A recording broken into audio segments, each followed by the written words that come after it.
Hello, everyone. My name is Nathan Bird, founder of Acquisition Conference, coming to Salt Lake City on March 21st, 2025. And you're joining us right now with the Acquisition IQ podcast. We're joined here with Bill Kirth. He's a serial entrepreneur, investor, someone who has extensive knowledge and understanding of how to buy companies and all the different funding ways that you can do that. So we're going to dive right into it. Why entrepreneurship? Why did you go that path? Nate, I lost a bet. Yeah. Just kidding. No, I got started off in the as a bank auditor and found my way to banking, got bored with that, and found my way to high-priced debt. And through high-priced debt, I was able to learn a lot about companies, how they grow, how they work, and ultimately saved enough money to start my own equity fund. And from there, I've been doing a hybrid of lending, investing, hybrids such as mezzanine debt, convertible debt, and just really enjoyed a career of doing both. Yeah. Well, as an entrepreneur and then also as a business owner out there, if you guys are watching this, we want to talk a little bit more about the intricacies of identifying your target and then being able to purchase that target by being able to leverage different financial vehicles to enable you to do so. Do you have some insight on how to do that? Yeah, I think first off, before you purchase the company, kind of know what you're getting into, and you really need to make sure if it's an all-out purchase, that's one thing. But if you're purchasing a piece of a company, make sure that your plan for the business is congruent with the owner's plan as far as exit, when to exit, how to exit, and so on and so forth. So are we talking about an all-out purchase or more of purchasing a piece of a business? Well, let's go into two of those scenarios. We can break down one, and then we'll step right into the next. Okay. Well, if you're purchasing a company outright, then obviously you bring in partners, you have your own money, you put it in the business. You can do a raise to buy the company. You can also leverage the 3 F's, friends, family, and fools, are usually what's used to buy a company at the beginning. From there, you can go into angel investors if they want to co-invest with you. If they like you and you're a proven jockey and the company has legs, then they will co-invest with you to buy the company. Or you can do things like SBA acquisition loans and such. Mm-hmm. So there's a lot of different debt and equity, avenues to go when you're looking at something like this. So let's go through a scenario that you faced, maybe as one who was wanting to buy a specific target, and let's walk us through that. Because of course, this could be a broad conversation, but I think it's important for us to at least understand the fundamentals as to how you step your way through. So let's talk fundamentals and let's walk us through. So fundamentally, let's use an example of Blue Eye. So many years ago, I purchased a majority shareholder of a company called Blue Eye Monitoring. At the time, the company was not doing well. It was a very early stage and misrun. So I bought the company for a very cheap price. So I basically used my own cash and just paid cash for my shares. However, the company had a very cash-consumptive business model, meaning it always needed cash to grow. So from there, because of the history of the company, I couldn't get bank financing. It just was not performing, losing money. So I went to a local group here and did what's called a mezzanine debt or subordinated debt. Because I didn't have a lot of assets, this company gave me a loan, right? And because I didn't have assets, I gave them 4% of the company in warrants. So that's called mezzanine debt. Basically, it's debt with warrants. You don't have enough coverage for a traditional loan where you can supply a lot of collateral. So what they take in risk for the loan, you give them the equity-like risk in warrants. So they got 4% of my company. It ended up being very expensive, but at the time it was the best money I can get, and it was very helpful. So that was one example where I leveraged my own money and then the local private equity group here through their mezzanine debt. That's an interesting concept. Yeah. What are the ways that you can go about it, and maybe some experiences that you've had in the acquisition of a company? And then also from a legal standpoint, how do you structure a deal that you can get done? And maybe you can shed some light on that as well. Well, yeah, and it really depends on if you're buying majority or minority in the company, right? In many cases, I'm a minority investor, an angel investor, so to speak. So as far as the legal side, I have attorneys who draft that up for me because they're much smarter than I am in that. Yeah. What I've found is being an entrepreneur or an investor and going through the companies I've lost money on, my serendipitous CEO to invest in is a CEO that's self-aware, that knows the limitations, they know what they're good at, know what they're not good at, I'm the same way. I'm usually the dumbest guy in the board meeting. So it's my job to leverage people smarter than I am to do what they do well. I do what I do well. And in this case here, I have a very smart attorney, a couple of them actually, who do a lot of this work for me. I think it's important to understand risk mitigation, but also knowing yourself personally as far as the risk tolerance that you're willing to have. Would you consider yourself to be a high risk tolerance or mid risk? Well, if you're investing, it's high risk because I always tell people never invest what you can't afford to lose. I have a specific fund that's aside from my savings and my lifestyle fund. It is a fund that I've created for investing in companies. And I have lost hundreds of thousands of dollars. I've made 10 times that, but I've lost hundreds of thousands of dollars. You have to have a strong stomach and you can't be too emotionally attached. Now, we all try to mitigate the risk. You do your diligence. You try to get to know the company, the entrepreneur, the industry, TAM, SAM, and SOM, all that about the business. At the end of the day, it's risky, all right? There's no guarantee. There's no collateral. You invest and you do well or you lose. As an entrepreneur, what do I need to have ready to get the funds that I need? Great question. A lot of people come to me with this as well. Yes. Yeah. Okay, so here's what it is.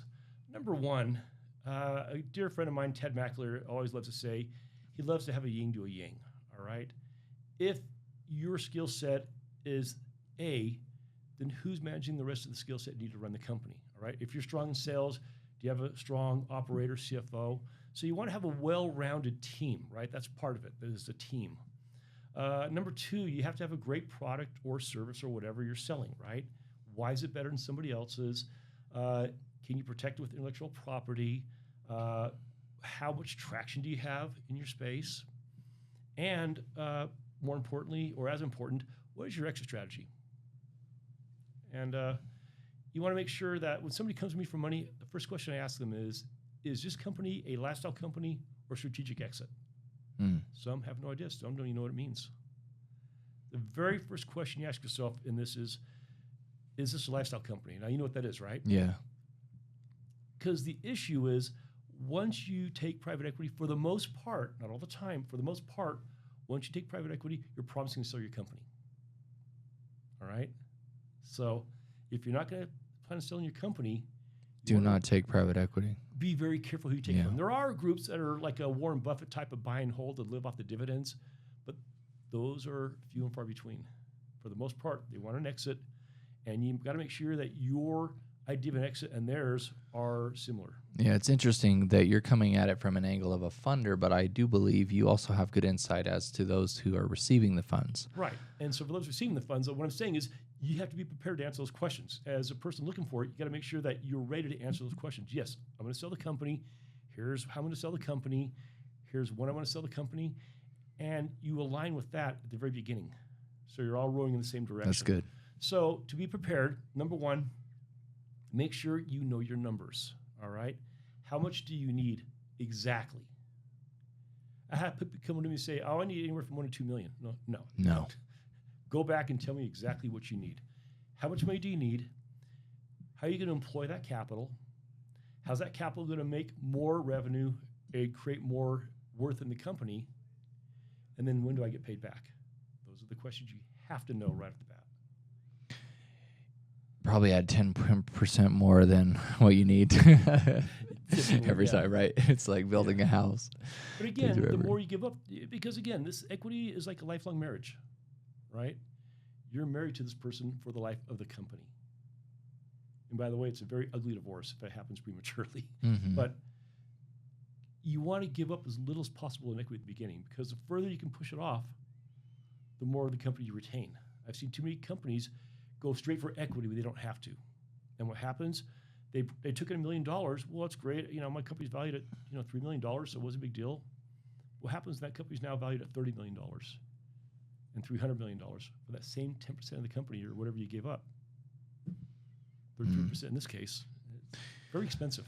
So you highlighted a negative to taking on funds. Can you shed a little bit more light on the dark side of funding? I wouldn't call it a dark side. It's just more of the complexities of funding. Yeah. Again, your company is your company, right? You own it. or all of it or a good part of it. Mm. Every time you take equity, you're systematically giving more of your company away. You're diluting. It's called dilution, right? And I've seen too much premature dilution. What does that mean?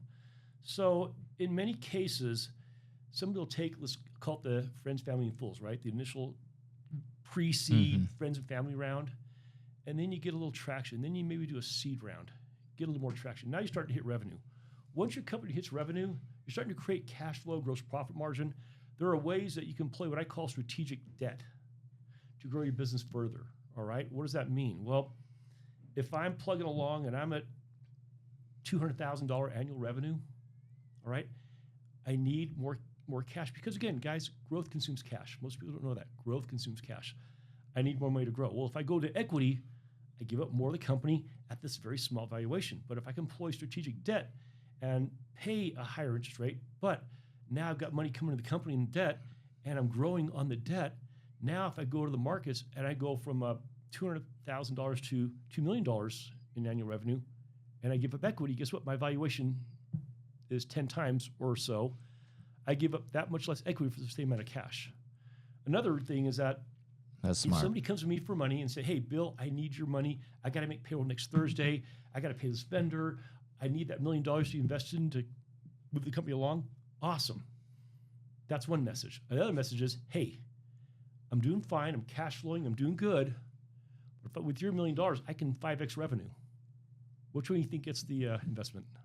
5x revenue. Exactly. Yeah. Because the guy is leveraging debt to manage his cash flow, so he's not desperate for the investor's money. He's cash flowing fine by himself. With the investor's money, you take that and you 5x it. So what I'm saying is there's usually, it's not mutually exclusive to take equity and debt at the same time. You can use them both interchangeably.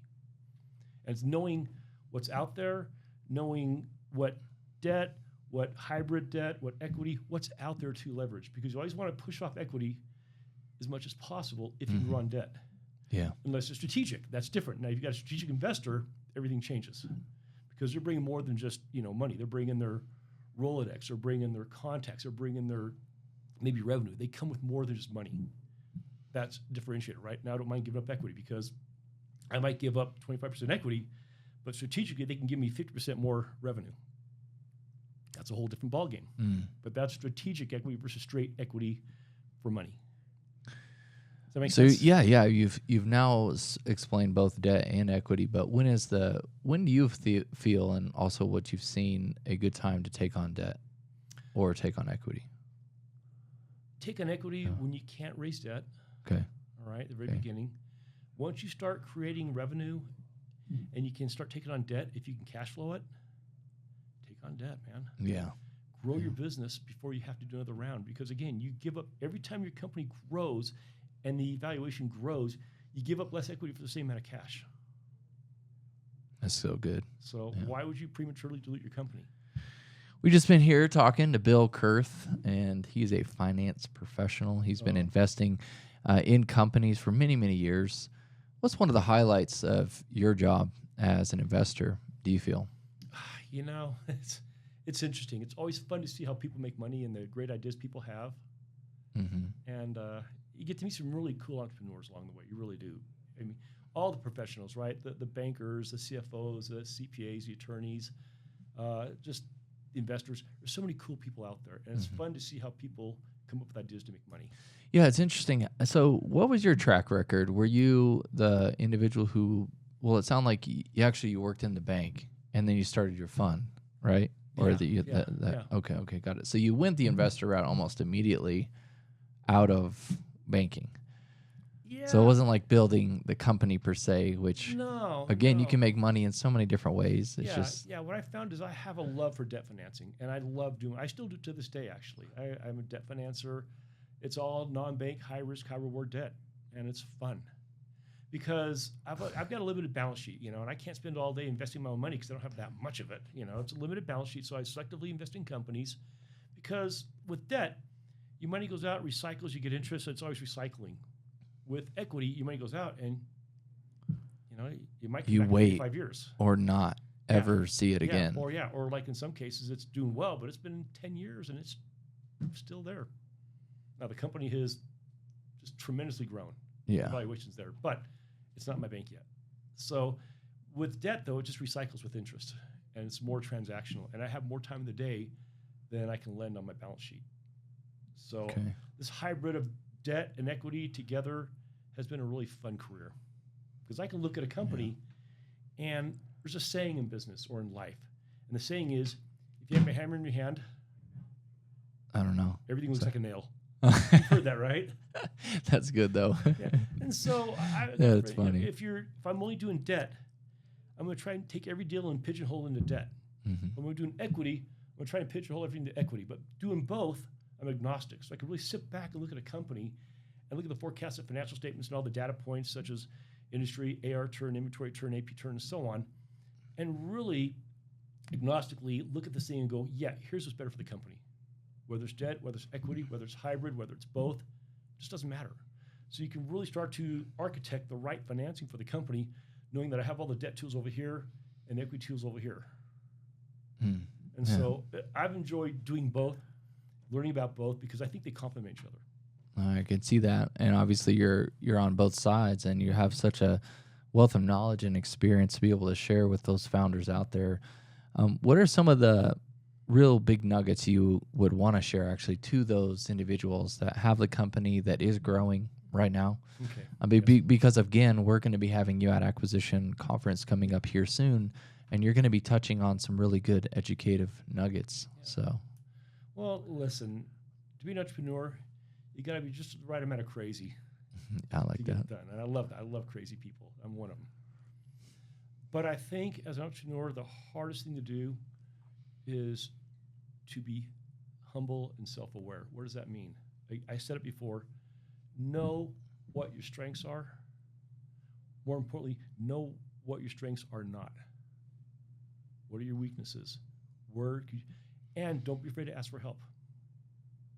All right? The companies I've lost money on, again, were those where they had to touch every piece of the company because they wouldn't let go, because they had to be the smartest person in the room. And it doesn't work. You can't do everything, and your company will bottleneck. Yeah, that's so Okay. good. And again, with Ted Mackley, you have to have a yin to a yang, and maybe 3 or 4 of them. But be self-aware and be willing to delegate, to take help, to ask for help when you need it. It's interesting how you're saying that, because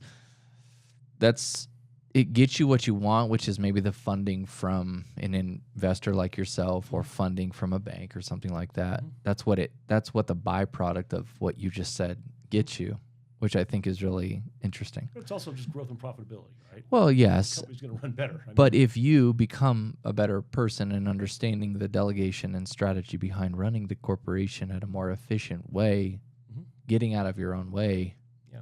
then again, the end result of that Yeah. is success. Number Yeah. 2, I think, of many, Yeah. know your numbers. You know, I'm a huge fan of every company I'm involved with of doing at least monthly forecasted financial statements for the next 12 months. I'm always looking out 12 months, Mm-hmm. month over month. That's where the rubber meets the road. Yeah, 2, we've 3 talked years is about that great, before. but that is where you need to know every decision I make is based on plugging it in and seeing what happens with that decision. Do I take on this customer? What's the gross profit margin? Do I take on this financing? Do I take on this? What are the implications Mm-hmm. of every decision based on the financial statements? Yeah. So important. Number 2, if you're of any size at all, create a very good board. Get a good board of directors and advisors. I sit on a few boards, and one of the things I insist on every board I'm on, is, and somewhere in the meeting, is managing a SWOT analysis. Every company should take a good hard look in the mirror every day and do a very honest and thorough SWOT analysis. Strength, weaknesses, opportunities, threats. And the opportunities and strengths are really easy to talk about. Mm-hmm. It's like flexing the mirror and looking at yourself. Yeah. The other 2 are a little more difficult, and being very self-aware. Hey, here's our weaknesses. Here's our threats. We all have them. Mm-hmm. Yeah. We don't want to admit them or not, but we all have them. And every board meeting I'm involved with, that's one thing we have to talk about in detail, because that will drive the rest of the decisions through the board for the most part. It's based on that. And it's overused a lot, I know, but I'm a huge fan of that. Yeah, that's so good.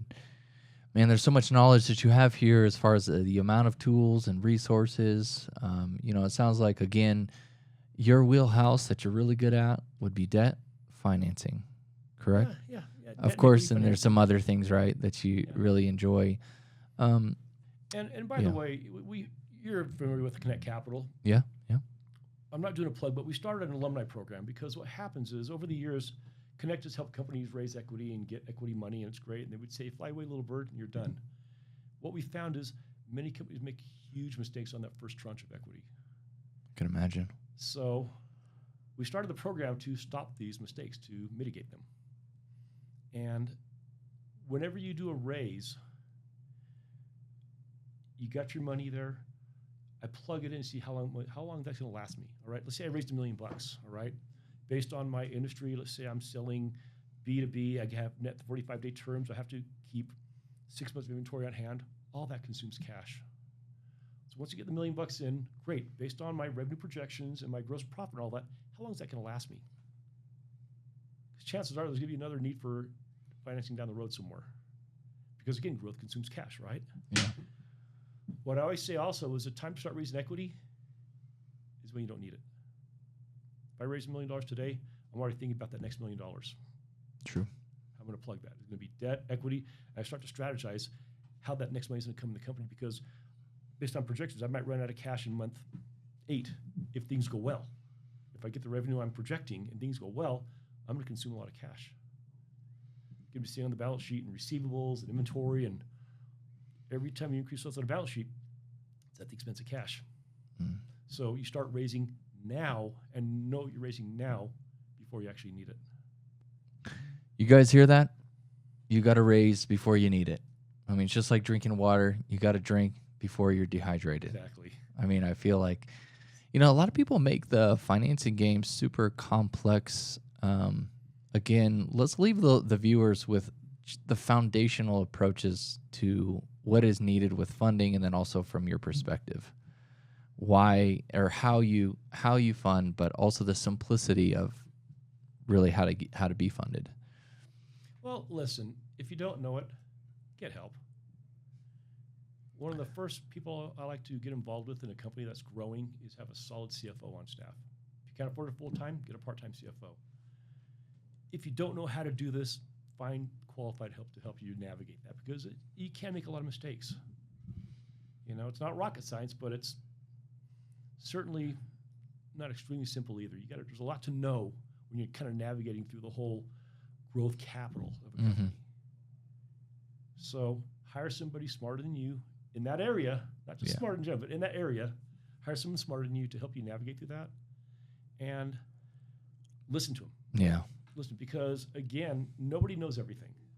And so there are people out there who know how to get from here to here while maintaining, your company, your ownership in the company, not fully or prematurely diluting your business.